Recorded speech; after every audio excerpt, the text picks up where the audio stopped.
fire, strumming along with our favorite lyre.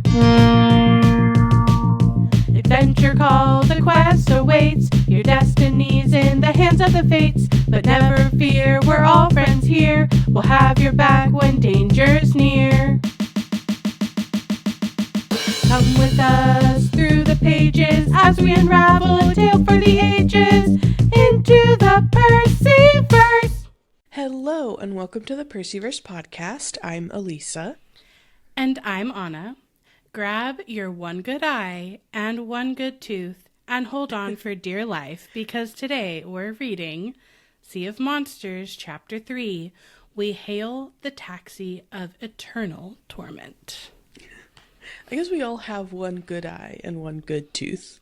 I hope so. Least. I mean, it's if you don't, that's okay too. But I try to at least have one good one on me at all times if I possibly can. And if you can't, you share with your friends. Exactly.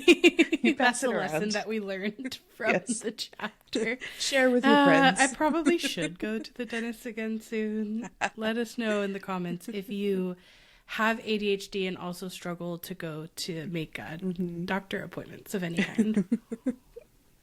I can hear people saying yes already without even... Yeah, the heads are nodding through the screen. Yeah. Oh my goodness. Well, this chapter, I think a wild ride absolutely describes it. Yes. This is a wild ride, so I'm excited to dive on in. We first, though, have to kind of regroup from the chaos of the last chapter and the massive destruction that the cannibals have left in their wake. Yes. Yeah.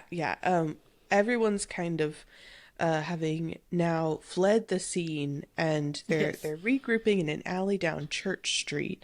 Annabeth is already there waiting for Tyson and Percy, and she comes out hot and swinging against Tyson, and she is, I think, probably the meanest we ever experience Annabeth being ever.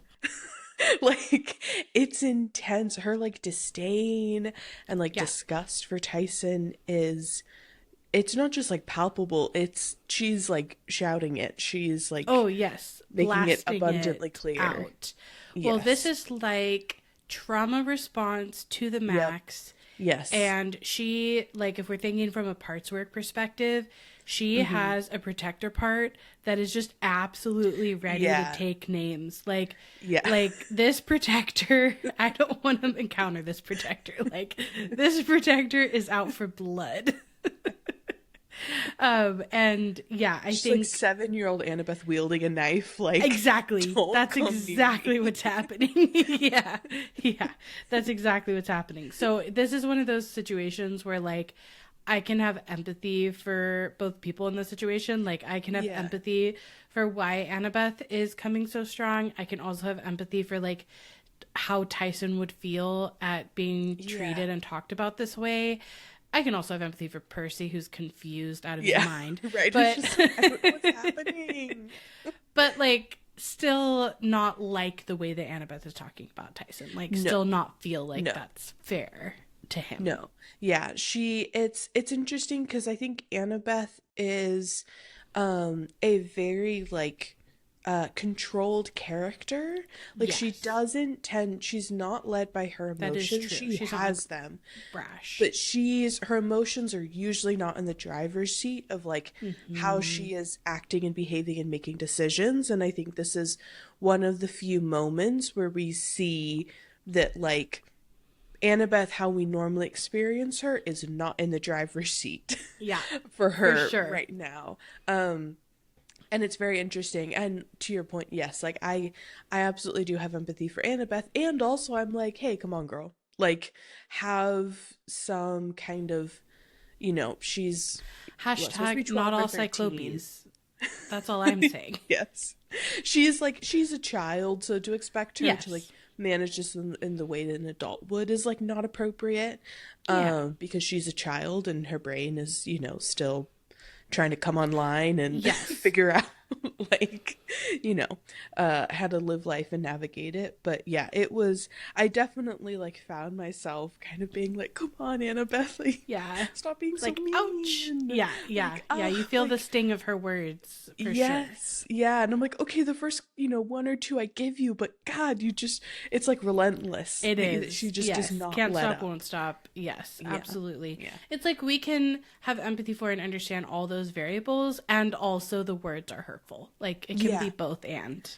yeah. But I will say one thing that's sweet that stands out in this chapter is how Percy is thinking about Annabeth and kind of reintroducing. There's a little bit of Percy reintroducing things to us, the audience, slash to Yeah. us via Tyson, you know.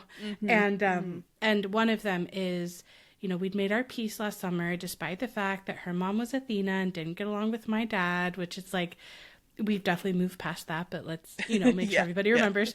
But he says, I'd missed Annabeth probably more than I wanted to admit. And I wrote, aw. Yeah. Like in the middle of Annabeth just being an absolute Right. terror.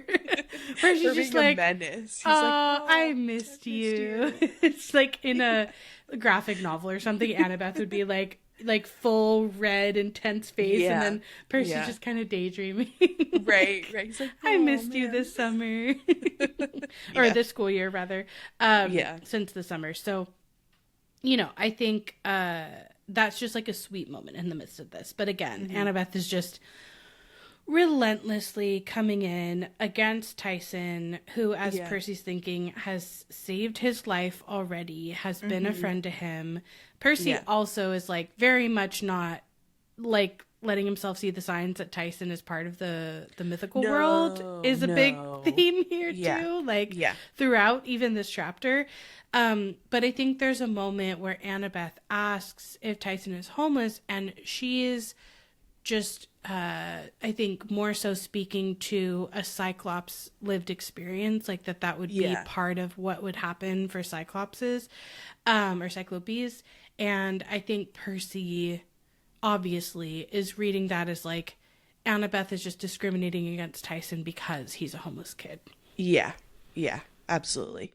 And even her and Percy's response, he is just kind of confused, and he's like, he can hear you, and tells Annabeth, like, why don't you just ask him? And she's surprised that he can talk. And so we're definitely like, we're getting all of these hints as a reader that Annabeth has a lot more knowledge regarding Tyson, even though they've just met for the first time. Than Percy does, because she is immediately, even her question of is he homeless, you're like, why does she like jump to that, until obviously then you learn that she has this whole history and this like past experience that like informs why she is like making this assessment of Tyson, and like already has these opinions, and like doesn't like is surprised that he can talk, like I suppose like speak English in a way that is like conversational, that she wouldn't have experienced, which I think in general, like a communication barrier can oftentimes create even more animosity. Like if that has been her only experience of Cyclopes, like it can be harder to connect, relate, or have empathy, or like not just see someone as a monster when like they're not able to speak to you. You're not able to speak to them or understand them. That doesn't mean that like someone can't be really scary and also speak to you in a language you understand. But just that like that unknown, like I think that lack of certainty probably added a layer for her of like, and like I can't even understand this being, or they can't understand me. I can't plead for help and it would work. And that's like scary. Yeah, absolutely. And Tyson admits, he says, I talk, and tells Annabeth, you are pretty. And she like, goes, Tyson's just being an absolute sweetheart. I know. He's and Annabeth goes, gross, and steps away from him. And Percy keeps on being like, God, I can't believe that Annabeth is being so rude. Like, what's going on? And I do think it's one of those like, one of those funny moments that I think happens whether you're like a kid or an adult as well. Like you can see someone having a reaction where you're like, I know you and you're not normally like this. Right. Like how, but it's so easy to then not be like, okay, so something else is going on. Yep. You know, Yep. like Yep. that it's like regardless of like your age, I think sometimes like it can be more common to be like, what is wrong with you? Why are you being this way? Rather than being like, I know you to not be like this. There's something else happening here. Yes. Like which immediately then Percy's like looking at Tyson's hands. It's like, I was sure they must have been badly scorched by the flaming dodgeballs, but they looked fine. And it's like, Percy, we're back to the 2 plus 2. We're back to the 2 plus 2. We're back to the 2 plus 2. We're back to the blank corkboard. We're back to like he has nothing. It's head empty. Like no making thoughts. something like just... into make sense as like the real world, even though he already knows. Like we're in book 2, he knows. Yeah, he's about to explain it to Tyson, who clearly already knows. I know. And he's just like, Tyson, your hands aren't even burned. I was just like, oh, Percy. And then doesn't even clock when Annabeth mutters, of course not. It's like, that's when you go to Annabeth and be like, hey. What do you mean? What do you mean? You said, of course not. What?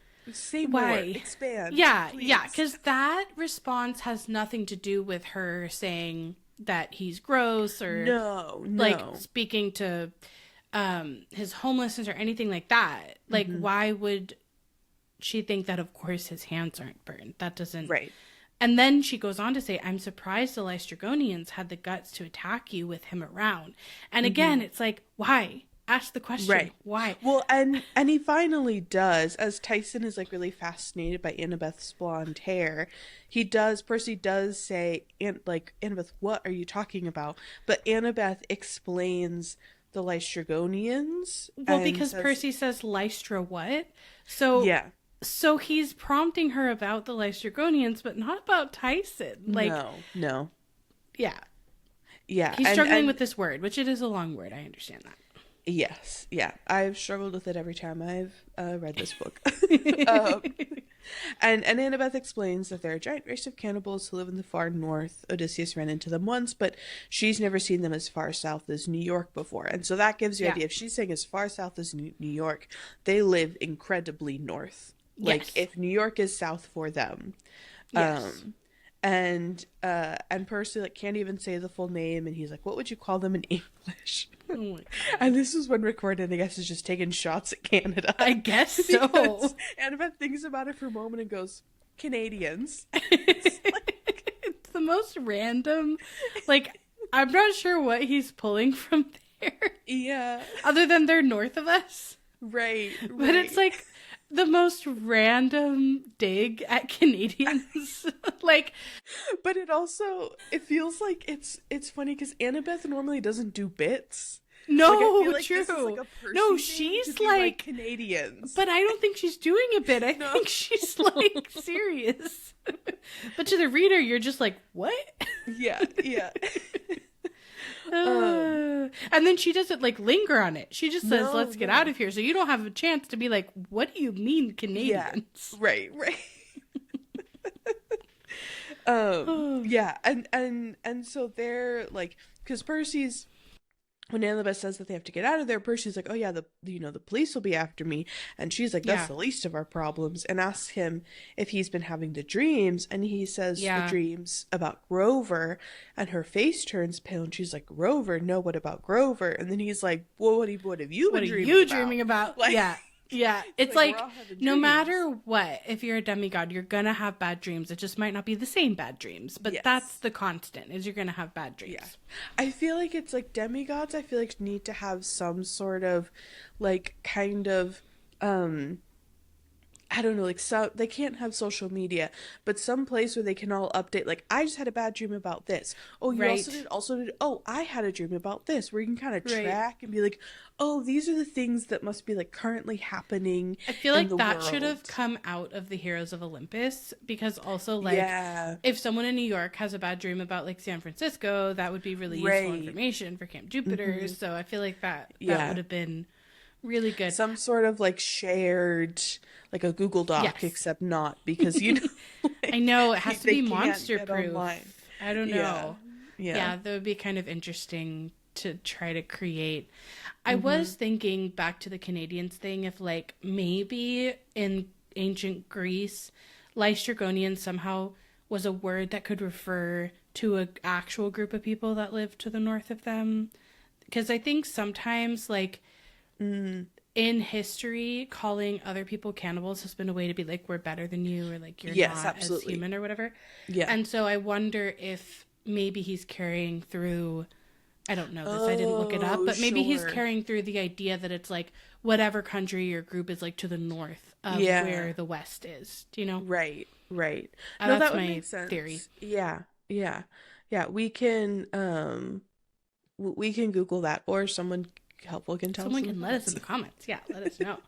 Let us know.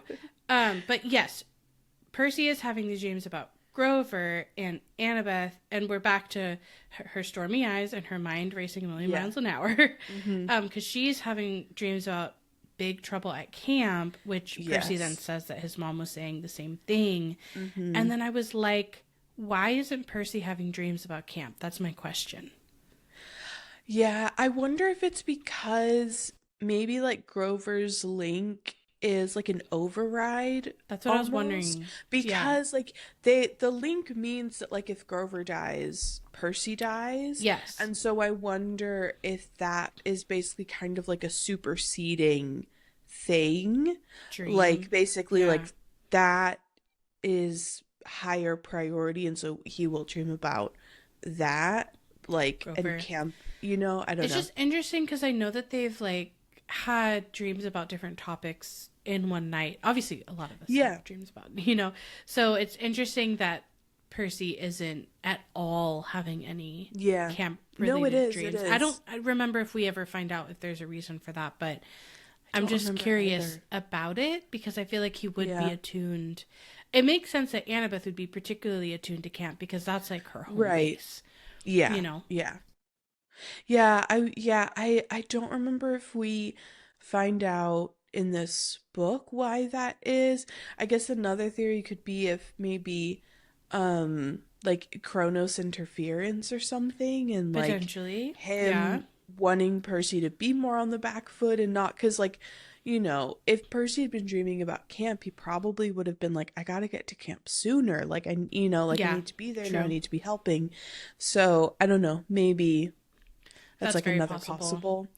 That Um, really makes me want to know, other than Kronos, what Luke dreams about. yeah. I would God, love to the know that. my first theory was that he is just like, my brain went to like his mom and like his past. Like I feel Yeah. like Luke is stuck. And honestly, that's Like, probably Kronos probably encourages that. Like, yeah, that is because that why keeps Luke. him under his thumb. Exactly. That's his Yeah. motivation, essentially. Yeah. Yeah, Yeah. it's like I feel like Luke is probably reliving his past like constantly in his dreams. And Yeah. then maybe Kronos is throwing a couple like, this is what the future could be. Like I'm gonna give you a Sure. couple of like, ooh, like, Kronos. And I'm like, sure he's dreaming about Kronos in general. Like, Kronos is yeah. probably talking to him in his dreams. But yeah, I feel like that would be a really hard headspace to be in Yeah. Luke's brain. Oh Yeah. yeah. Yeah. Yeah. Yeah.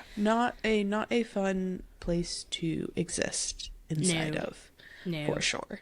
Another kind of tally in the column of why there should be an actual therapist at Camp Half-Blood. Uh-huh. Because Uh-huh. Uh-huh. imagine, if like you Right. could go to someone and be like, dang, I have all these feelings of resentment and anger Mm-hmm. and Mm-hmm. whatnot towards my godly parent, and I'm, like, imagine if you could just like Yep. talk to someone and process those Like, we're not feelings. saying therapy would have prevented Kronos' potential rise to power, but we kind of are saying that therapy would have potentially prevented Kronos' rise to power. Just saying. Yeah, yeah. um but back to the chapter. Yes. Percy asks Annabeth what kind of trouble's happening at camp, and she says that she doesn't know exactly. something's wrong and they need to get there basically immediately. And she does say that monsters have been chasing her all the way from Virginia trying to stop her. And she asks Percy if he's had a lot of attacks. And he's like, no, none all year until today. And Annabeth is confused for a moment until her eyes goes toward Tyson. And she's like, oh. And Percy does ask what she means by oh. So this like could have been a moment. But Tyson had a question interrupts. Too. Yes. And he raises his hand like he's in class. Which is adorable. And he's been holding on to the fact that it's funny that he calls them Canadians. I know he's like, okay, I'm on board. Because he says the Canadians in the gym called Percy something, son of the sea god. And Annabeth and Percy kind of exchange looks, and Percy's like, okay, I don't know how to explain this, but I guess I'm gonna try. Yeah. And he gives Tyson like the very quick rundown of basically like, gods are real, they're live. Yes. Annabeth and I. Western civilization is in the U.S. Yeah. Etc. Annabeth and I are half-bloods. And Tyson's just like, yes, he's like, duh. Like, he's like, I know. And Percy's not getting it, like, that Tyson already understands this. Yeah, Percy, it's so funny, because Percy doesn't take this moment to be like, you seem like you already know. Do you want to tell me a little bit more about how you are? Well, and this is, like, continuing our theme of last time. There's several moments in this chapter where it's very clear that Percy still has his own biases around Tyson that aren't that far from Annabeth's. They're, like, tamer versions, but Percy definitely doesn't have like an unconditional acceptance of who Tyson is. And I think that like here is a good example, because I don't think that Percy takes that as like Tyson clearly already knows what I'm talking about. And I think that's part of his bias about Tyson's intelligence. Yes. Oh, absolutely. I think he thinks that Tyson is like just like nodding along or whatever. Yes, like almost like childlike in his acceptance, and not like also a peer, like more informed than Percy. Exactly. Yes. Yeah. And because Percy like continues to explain, and Tyson's just like, yes. And Percy notes that Tyson didn't seem surprised or confused, which surprised and confused Percy, but he doesn't then, he never says like, hey, do you already know all of this? Like, are you already like in the loop? I think like, that's his bias. Absolutely. Because all Percy asks is, so you believe me? And Tyson just nods. And again clarifies that, but is Percy the son of the sea god? And Percy's like, yeah, my dad is Poseidon. And then this is where Tyson frowns and looks confused. And he looks confused and says, but then they're interrupted. He's clearly thinking, hold on, I'm the son of Poseidon. Exactly. He's like, but then how do you not look like me? Yeah, like, how are we related? Yes. Yeah. Ooh, which means that Tyson, if the first book is to be believed, becomes the second son of Poseidon to ever be at Camp Half-Blood. True. Very because true. Before it was either no children of Poseidon or only daughters. We haven't been able to clarify that yet. Yeah. Or maybe it was just a bunch of non-binary children of Poseidon. All non-binary children. The first cis. Yeah. Percy was the first cis. The first cis son of Poseidon boy to come. It could be any of the above. We're not sure. Or we just are reading too intensely into the wording. No, that could never be the problem with the podcast about books. But Tyson is interrupted by sirens and a police car, and Annabeth saying, we don't have time for this, we'll talk in the taxi. So she already knows. She already knows that Tyson and Percy are brothers, that they're both children of Poseidon. Like, she already has all the information, but she just kind of like doesn't want to deal with it. She has no patience. Well, she's also like genuinely worried about camp. Yes. About camp, and they did just come from a big battle, and it sounds like she's been facing battle after battle after battle. Yes. So I feel like Percy having a half brother is going to be pretty low on her list of priorities to deal with right now. Yeah. And I think probably like something that she doesn't want to like, because she likes Percy as a friend and a little bit more. And I don't think she wants she's not this ready boy that she's a crush have on a brother-in-law like Tyson, who is someone she's afraid of. And she says that they'll talk in the taxi, and Percy's like, a taxi all the way to camp? Like, that'd be so much money. Like, this is why they should have kept the Lotus Casino cards. Anyways. Absolutely. True facts. True facts. And Annabeth is just like, trust me. Again, I just continuing this, like, refusal to explain, like, even when he already knows. Yeah, we're back to that. And we never really fully left it. I feel like they're constantly, like, whenever Percy doesn't know something, he's just like, just stop asking me. And then by the time he finally knows everything about the mythical world, he gets all his memories taken from him. So that's just poor Percy. He's back to square one. He's square just zero. Like, he just can't quite contain all the information. No. Yeah. That's kind of his lot in life a little bit.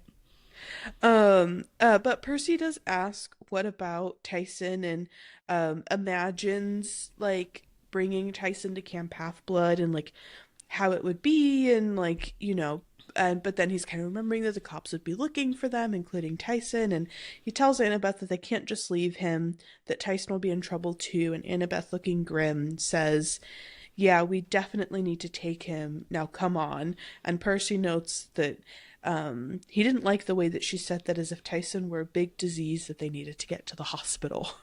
Yeah.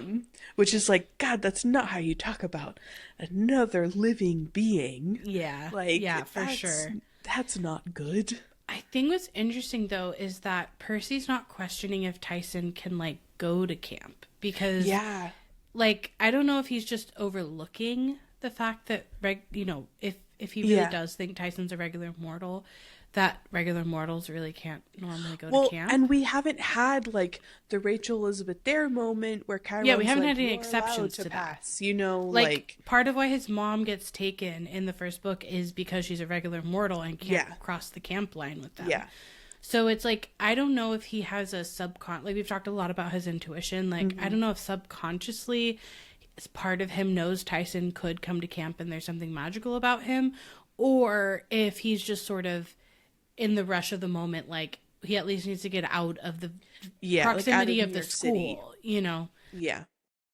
And maybe he is kind of thinking like, oh, okay, we'll get to camp, and maybe Chiron will have an idea for where we can kind of safely, you know, kind of like give Tyson a place to stay that at least isn't New York City where people are looking for him, which, though it is this funny thing of like, he's had this whole year-long experience of him and his mom like telling police and social workers and stuff like, Tyson, he lives here, and whenever they go, they can't see him, they can't find him. So it's like, he's, I think a piece of him is in his intuition has already put all these pieces together. It is because his thought is, if Tyson freaks out on a regular playground with regular bullies, how would he act at a training camp for demigods? So, like, he's imagining Tyson at camp doing the activities of camp, you know?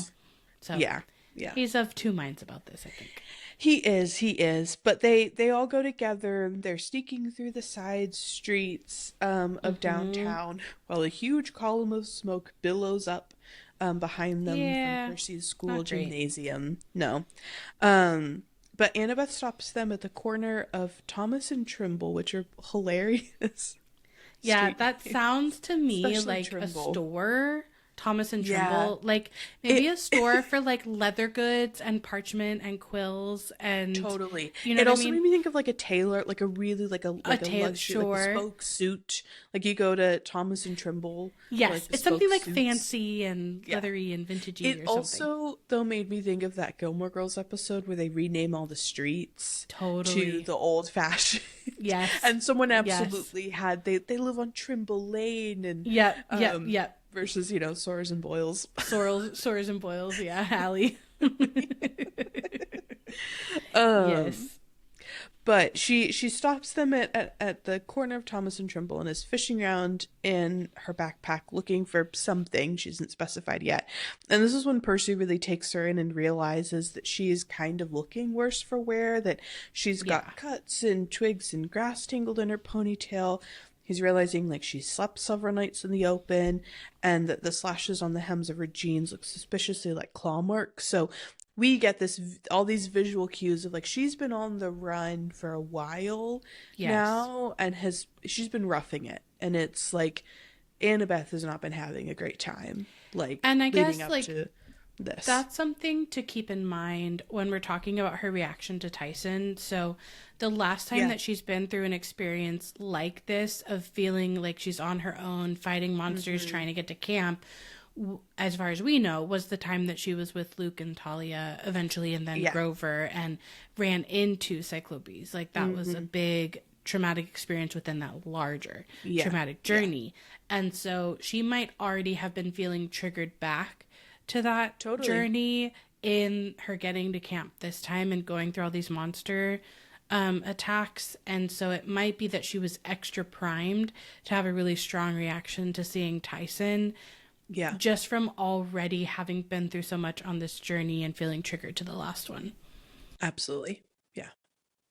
So after Percy kind of takes Annabeth in and realizes the kind of state that she's in, he asks her what she's looking for. And he takes a moment to kind of like hear like the sirens wailing, and realizing that like it won't be long before more cops are cruising by, and he's thinking that no doubt Matt Sloan had given them a statement by now, and twisted the story so that Tyson and Percy looked like, you know, the people at fault, responsible for everything. And so Annabeth doesn't even really respond to Percy's question. She just goes, "Found one, thanks the gods," and pulls out a gold coin that Percy recognizes as a drachma. And we get our little reminder that it's the currency of Mount Olympus, and it has Zeus's likeness stamped on one side and the Empire State Building on the other. And it's so funny because Percy's like, "Annabeth, New York taxi drivers won't take those." And again, she's like, know that. Right. And she's just in like, I am on a mission to do something right now. So she's again not responding to Percy and just starts shouting in ancient Greek. Full focus mode. Like, she's focused, she's locked in, and she's like not even hearing what Percy's saying. And what she shouts in ancient Greek translates to "Stop, chariot of damnation." Which that. Yes, yeah. Always a good sign. Absolutely. And Percy's like, "Okay, that doesn't make me feel super excited about like what the plan is for getting to camp." And she throws the coin onto the street, but instead of it clattering on the asphalt, it sinks right through and disappears. And for a moment, nothing happens, but then just where the coin had fallen, the asphalt darkened. It melted into a rectangular pool about the size of a parking space, bubbling red liquid like blood. And then a car erupted from the ooze, and it was a taxi all right, but it wasn't yellow like all the other New York taxis. It was smoky gray, looking like it was literally woven out of smoke, like you could just walk right through it. Wild. Which also reminded me a little bit of the description of like Hades garments. I feel like they're woven kind of out of like smoke and, you know, people's spirits and stuff. But yeah, this is an ominous entrance, I would say. Overall, like bubbling red blood like liquid is kind of intense. Kind just of a little bit, just a touch thing, and then like a car springs, like a smoky car. Not excited to get in this vehicle if I'm Percy. Let me just say that. No. And because of his dyslexia, he can't really make out the words printed on the door. But like I continue to love, we get what his brain is like able to process. So it's all these kind of letters jumbled. And we're missing a T for. No, it's we are. Yes, we're missing a T. We're for missing some a reason. T. Yes. And the passenger window rolls down, and this old woman sticks her head out, and she's speaking in a weird mumbling way, like she just had a shot of Novocaine, which is crazy description. She's just like, passage, passage.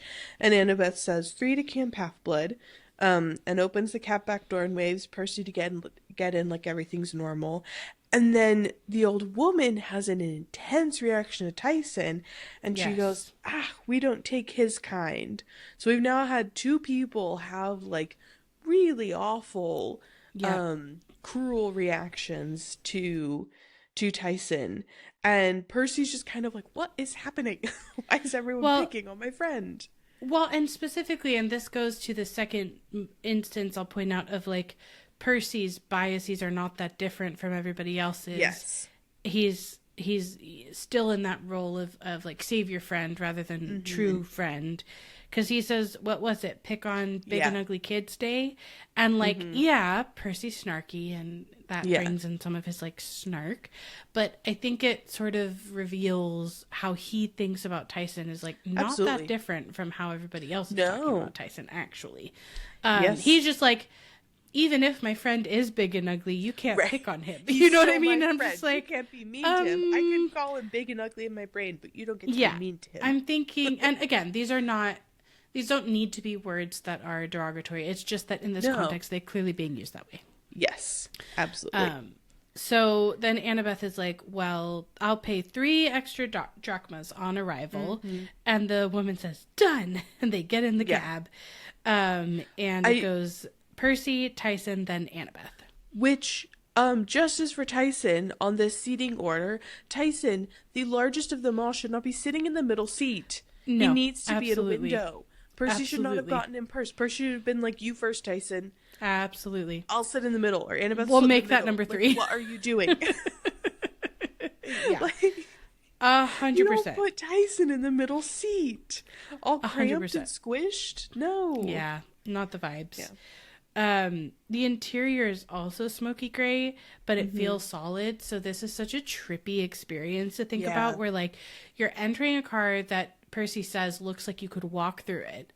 Right. And when you get in, it still looks that way, but it feels solid and you can actually sit on it, and the seat is still cracked and lumpy like most taxis. So that's, I don't know, just like it would be a very trippy experience to be in this car, I think. Yes, absolutely. It did make me want to know like what this has looked like through the ages. Totally. You know? Like, because like Annabeth calls it a chariot. Right. Yeah. So its original form would have been a chariot, but then what are all of the different forms? Iterations. Like, especially, like, between chariot to car. Like, was it chariot until cars existed, and then it became a car? I mean, or, like, guess were there other iterations? We might make a difference between a chariot and, like, a carriage, even though they would both be drawn by horses. So I would guess it would look like its modern-day Western equivalent of a horse-powered vehicle. Right. Whether that be real horse or not real horse. Yeah.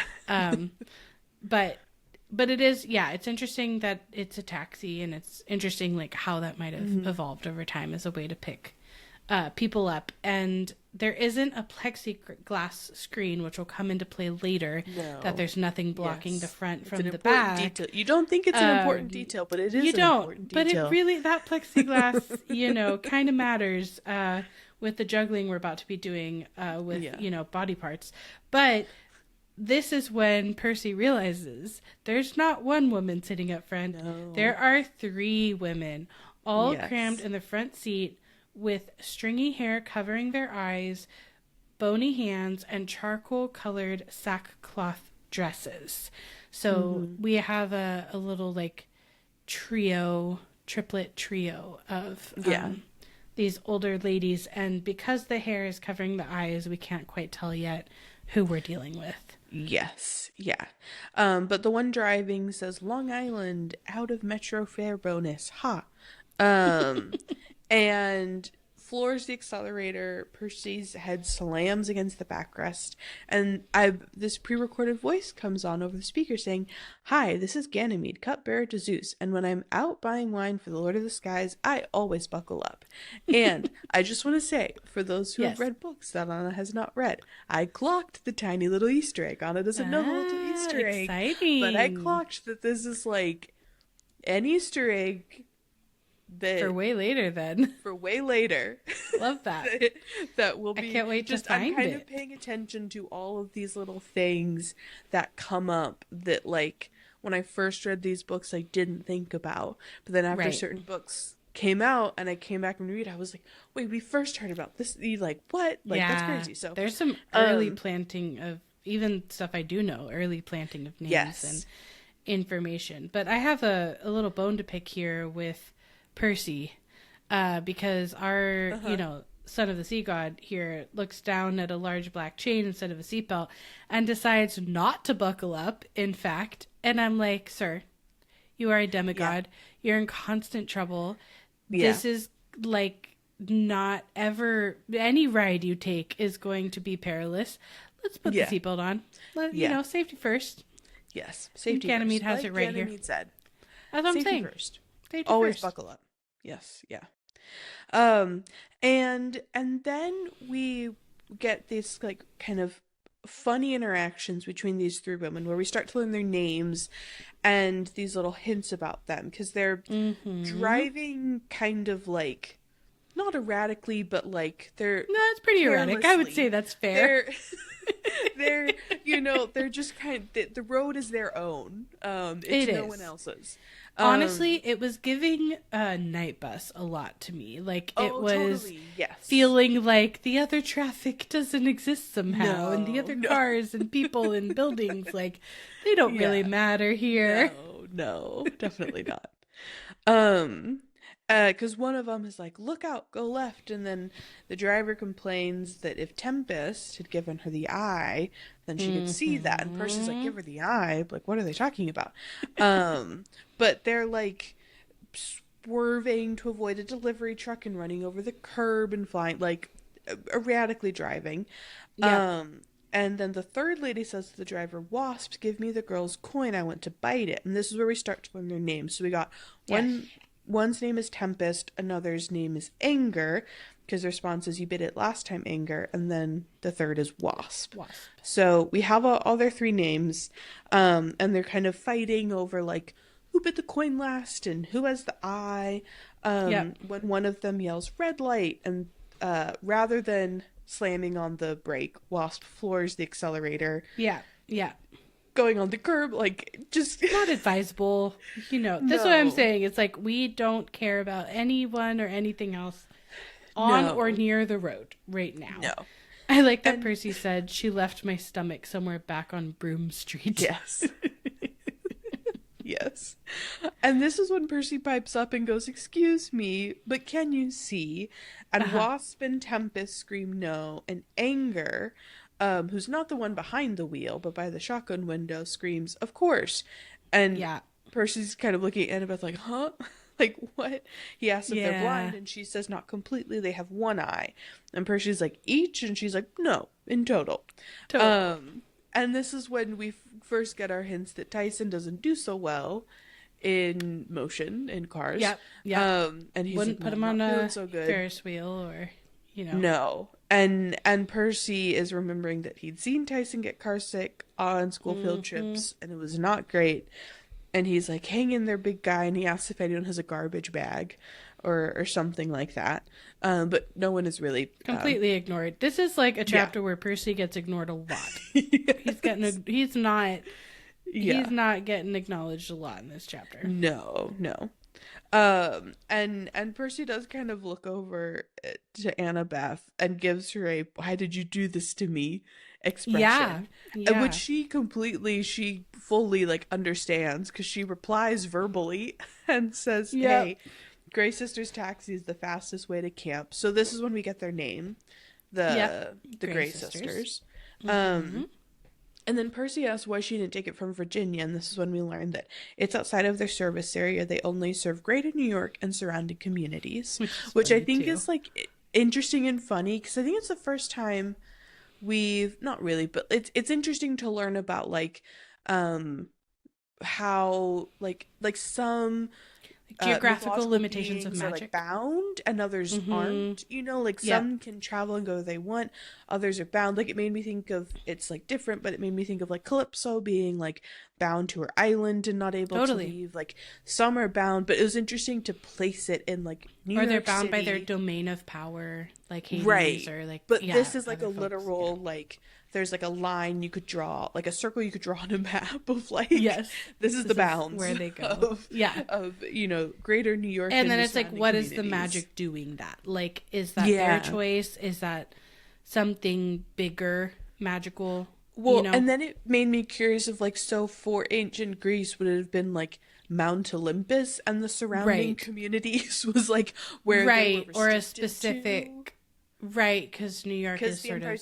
Yeah, because the relating to that, Mount it would Olympus. probably so I was to be, trying to figure out how to, or if this is just a Percy Jackson universe specific. Thing. And then they start kind of recounting like that they've had famous people in this cabin. They name drop Jason, which is like fun because at this point, like they're talking about Jason and the Argonauts, Jason, but like after Tears of Olympus, my brain is like, Jason, I know that name, and it's like different Jason. I know. Well, I was wondering, like, is there any chance I don't know if we ever know if Jason has visited New York or not, like the Jason we meet in Heroes of Olympus, but like it would be so fun if he did and he had ridden with them too. Like I like the idea that they're referencing both of them. Yeah, and they're only remembering the one from 3,000 years ago because they do say like, we didn't have the cab back then. That was 3,000 years ago. But yeah, it would be fun if. A part of me just wants it to be both. Yeah, just for fun. Both Jasons. Jasons. And so they're fighting over the tooth and they're fighting over the eye and they're saying who had which when, and whose turn it was, and now they're punching the gas going up the Williamsburg Bridge at 70 miles an hour, and now they're fighting genuinely, and there's this like real tussle between, which just is not what you want your driver and companions in the front of a taxi to be doing, particularly not on a bridge. This is not the vibe. Yeah.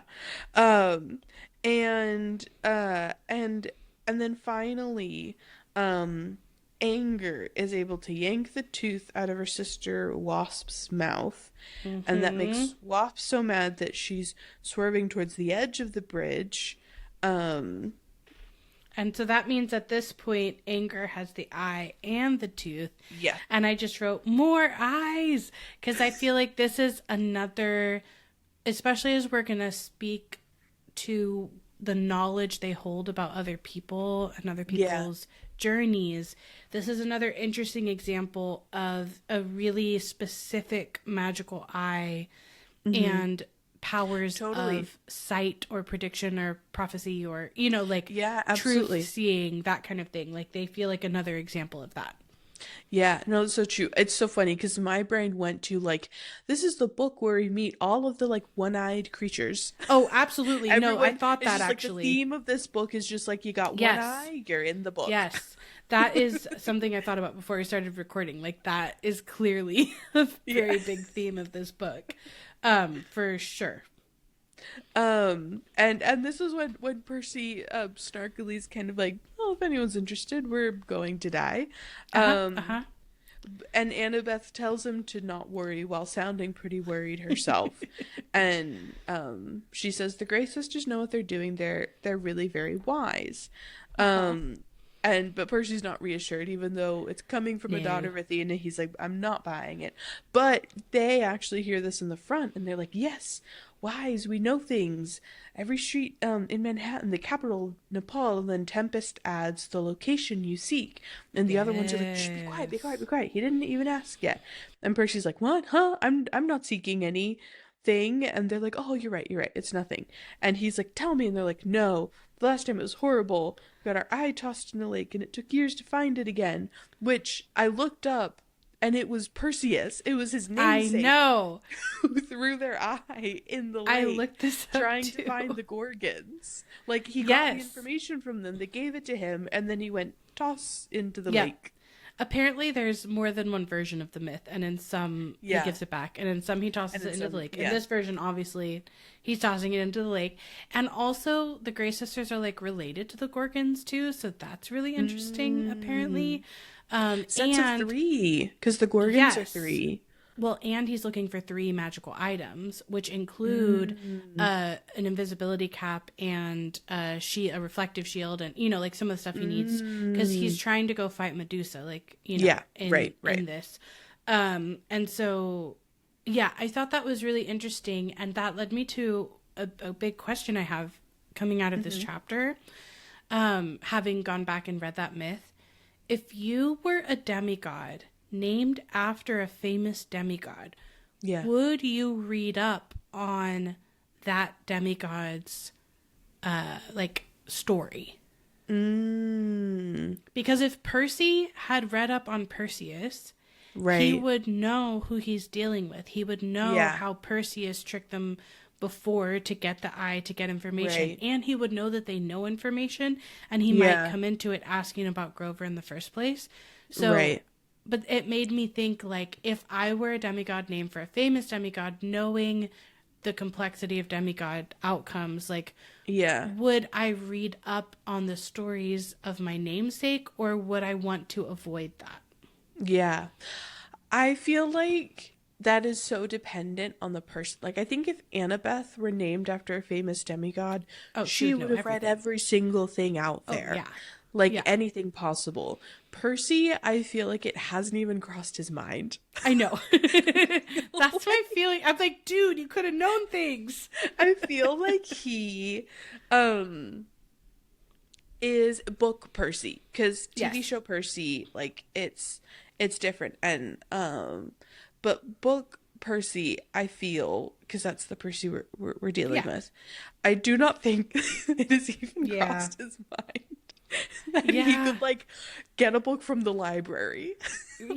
And, like, learn about... Or even just, like not even, like, his namesake, but just be like, let me do a refresher. There's a lot that I don't know. Let me get a kind of Greek mythology 101 book from the library. At least, like, play some myth and magic, like, something. Right.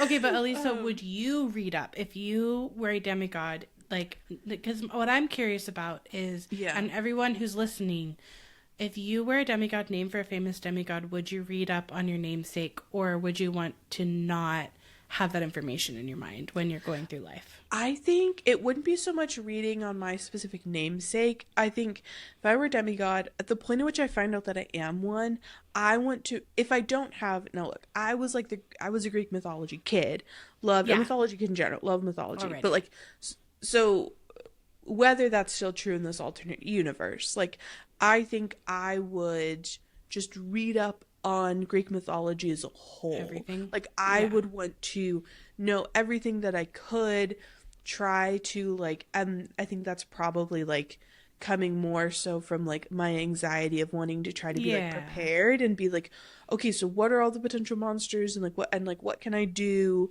to, like, prep myself with enough knowledge so that in a scary situation maybe would be like, right, okay, Hydra, you don't want to cut off their heads, you want to use fire or whatever, like, that type of stuff, like, but I think I couldn't help myself from looking up, like, my namesake. I would be curious, and I think it'd be more so from a place of, like, is this someone I want to emulate or not, and do I feel that my namesake is, like, is there a reason for it, like, I think it would be more, like, in that, because, like, I looked up, like, I was always curious about, like, what names mean, so, like, I looked up, like, the meaning of, like, my first name and my middle name and, like, all of that, so, like, I think I would. What about you?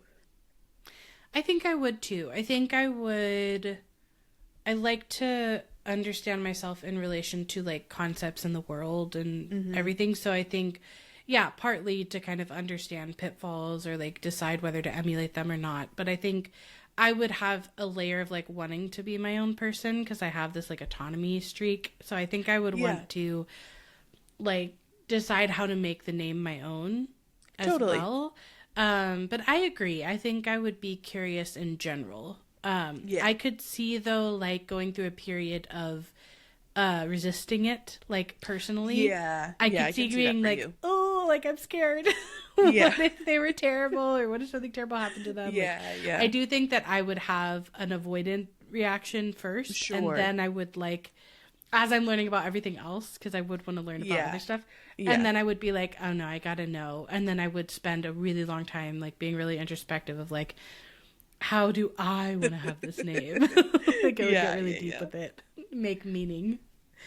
Totally. But okay, yes, Percy clearly, I don't think, has thought of doing this at all. No. No, because he's got no clue who these three women are. Has no clue that his namesake, like, has a very famous... Encountered them, and yeah. Yes. Yeah. But this is when the fighting has reached such a point where Wasp whacks her sister Anger on the back. There is a sickening pop, and something flew out of Anger's face. And she's fumbling, and she's trying to catch it, but she only manages to bat it with the back of her hand, and the slimy green orb sailed over her shoulder into the back seat and straight into my, being Percy's, lap. And then he jumps so hard his head hits the ceiling and the eyeball rolls away. Because why? Because he's not wearing his seatbelt. That's why his head hits the ceiling. If he'd been wearing his seatbelt, I thought you said why he jumped, and I was like, because an eyeball landed in his lap.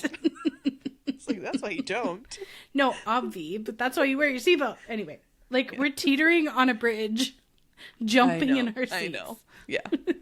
And then now all of the sisters and Annabeth are screaming for Percy to give the eye back. Yep. And Annabeth, and Percy's like, I don't have it. I don't know where it is. And Annabeth is like, it's there by your foot. Don't step on it. Get it. And Percy's like, I am absolutely not picking that up. And this is when we get our most chaotic, I think. Oh my gosh, absolutely. Like, I was feeling the stress of this moment when I was reading it. Because everything is happening all at once. As everyone's like screaming about the eye, the taxi is now slammed against the guardrail and skidding along it, and the whole car is shuddering. Tyson is saying he's going to be sick. Percy's like, Annabeth, Tyson needs your backpack to throw up in, which is awful. And she's like, no. And now, after the wheel has been yanked, they're hurtling down the bridge toward Brooklyn, going faster than any human taxi, with all the Grey sisters screeching and pummeling each other and crying out for their eye.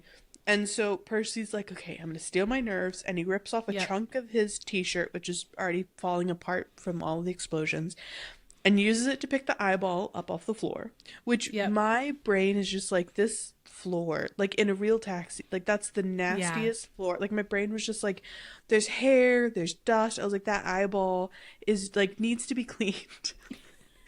I'm sure it already needed to be cleaned, though. Into their eyes. I don't think either of the tooth nor the eye are particularly. But and I also states. think it made me think of in the Disney movie Hercules, because I think they combine, like in that movie, the Grey sisters with the Fates, and but that moment where like Hades picks up the eye and there's like a singular curly hair, like and he like plucks it off and like and gives it back. I was just like imagining that it's all mushing together. Yeah. Oh Lord. In here, and they're able to realize like they know that Percy has picked up the eyeball because Anger goes, nice boy, give it back. So they have some sounds sort like of... she's talking to a dog or something. I know. Nice boy, give it back.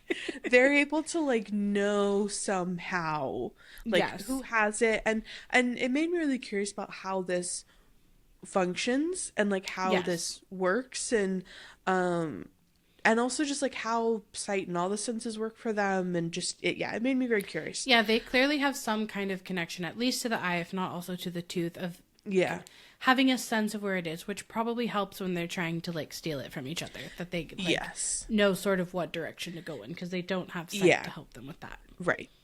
But Percy tells her, not until you explain. What were you talking about? The location, I think. And Tempest says, no time, accelerating. And Percy's looking out the window and seeing that like everything is now blurring. They're going so fast. They're already out of Brooklyn, heading through the middle of Long Island.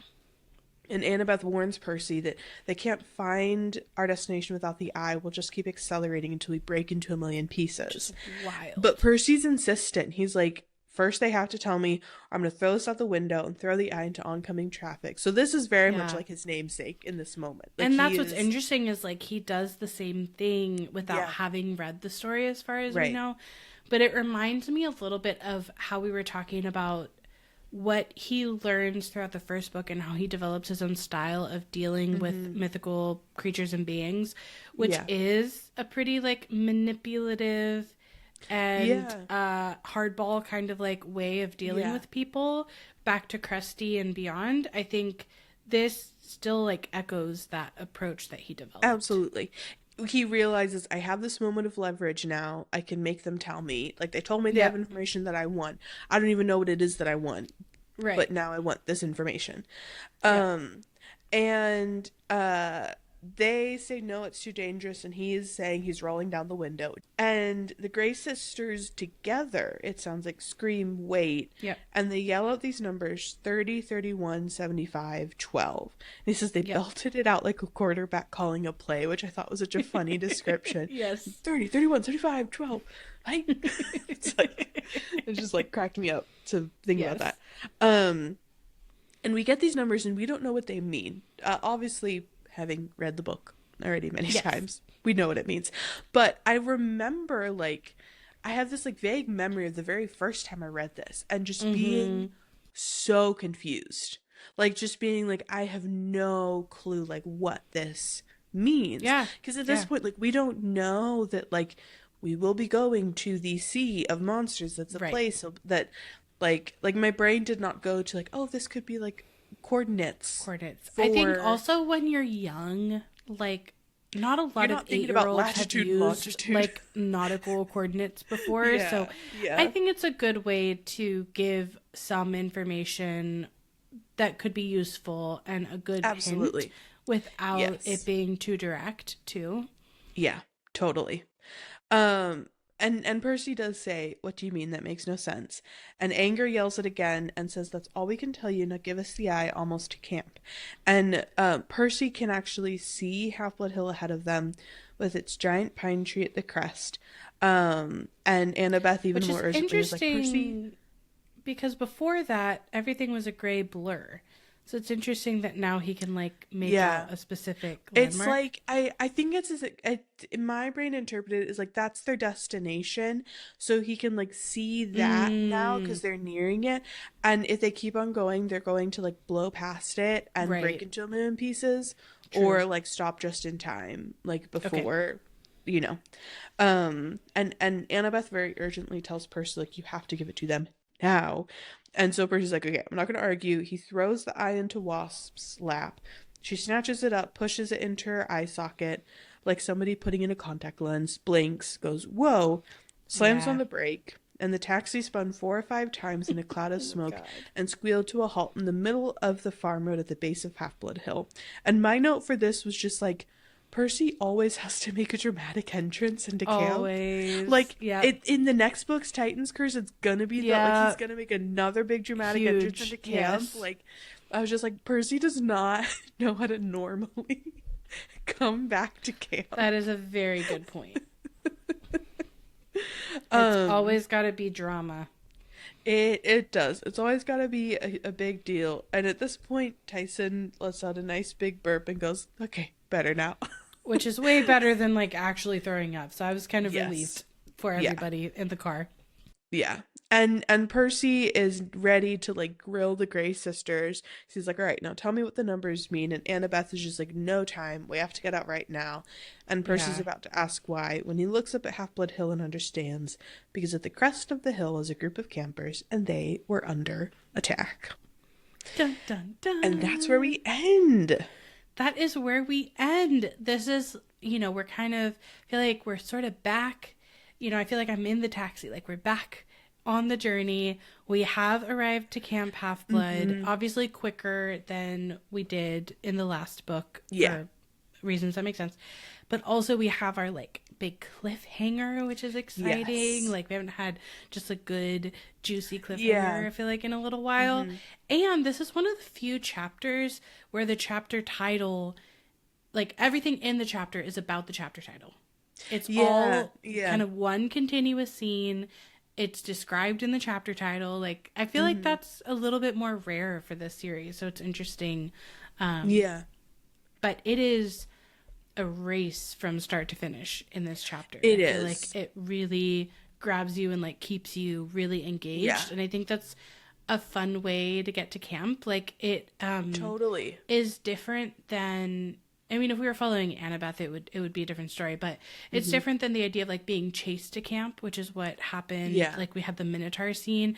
And so it's still very tense and high energy and perilous at times, but it's not being chased by a monster. So I like that we kind of change up the place that sort of the thrill is coming from, but we still have the same like intensity of action to get to camp. And this time we're also going like right into a battle. So I think it's a very exciting way to like enter the space of the book. Totally. And it's like a fun mirror to the first book, but different. Because it's like in both entrances to camp, like Percy and group of people are fleeing something. But like in book 1, it's the Minotaur and it's like a monster that they're being chased by. In book 2, it's like we just got to get out of the city. And then they enter like this hectic cab ride where it's stressful just because it's like erratic driving, and it's just like the energy of that cab I think is just always stressful. Because there's always like, I think the three sisters fighting over like who has the eye and who has the tooth, and so it's like both like kind of a hectic car drive to camp that ends in like a big like spinning, you know, like does the car crash, like, or not, like in the first book it does, in the second book they like halt just in time, again at the bottom of the hill, like arriving at the bottom of the hill, and seeing a big thing happening at the top of the hill, like the Minotaur fight happens at the top of the hill, and that's where Percy defeats the Minotaur. This instance there's already a battle happening, so it's like fun. It's because, like, to your point, it is different, and it also I think feels like a touch familiar, but in a way that's like fun, because you're like, oh, we're back in this world, you know, like. Exactly. Yeah. I think it's a nice way to not feel like they're always starting in the same way. Yeah. But it's still an exciting way to get to camp. Yeah. And we know, well, we think we know the camp that we'll be arriving at. You know, whereas in the first book we didn't know what we were arriving towards. Yep. And this time Percy has an idea of what he's arriving to, though there are surprises that await him and the gang. Many surprises in store. Yes. And it's actually funny that in both, like in the first book, Percy's accompanied by Grover, a friend who we didn't know was a part of the mythological world. And it's the same with Tyson this time around, like a friend who doesn't know is a part of the mythological world. We just get the reveal a little later. We don't get the same, like, Grover's not wearing pants reveal in this chapter. Yes. Yeah. But we definitely get plenty of hints. Like, Percy should be able to figure it out by now. Many. So many hints. So many hints. So many hints, so much denial. Yes. Well, I feel like we touched on a lot of themes already in this chapter, but any final thoughts or themes? You know, I think it, like, to kind of what we were talking about of like the parallels to the first book, I think it's like similarly, like I don't remember exactly how many chapters it was before we arrived at camp, but it feels like a similar pacing of like a couple of chapters of like we don't know the plot setup yet, but it's a couple of chapters for the catalyst to get us to camp, an inciting incident, it's a rush to camp, you know, and then now we've arrived. So it's fun to feel, I think it's just like familiar in a lovely way, you know, that's kind of like, oh, we're back in the Percy Jackson world where these things happen, and we're gonna have, you know, some like wild things happen, but then we're gonna get to camp, and then we're gonna find out a quest and all these things. But one of the things that I love about this book is how much it flips those expectations on their head, and nothing is what you would expect it to be. Yeah. Given the first book. So I'm very excited to like Which is dive exciting. into all of that stuff. Absolutely.